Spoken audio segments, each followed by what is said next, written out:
ప్రాచీన కాలంలో విజయవాడలో ప్రాంతంలో మహిషాసుడు అనే రాక్షసుడు క్రూరత్వానికి లోనైన ప్రజల కష్టాన్ని చూసి ఋషి ఇంద్రకీలాద్రు దేవుని ఆహ్వానించాలనే సంకల్పంతో ఘోరమైన తపస్సు చేశాడు. అతను భక్తికి మెచ్చిన దుర్గాదేవి మహిషాసురుని యుద్ధంలో సంహరించి ప్రజలకు శాంతిని ప్రసాదించింది.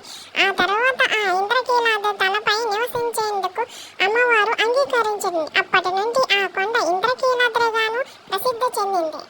కృష్ణానది ప్రవాహాన్ని కొండలు అడ్డుకున్నాయని అప్పుడు శివుడు కొండలను పక్కకు తొలగించమని ఆదేశించగా కొండలు పగిలి నదికి మార్గాన్నిచ్చాయి.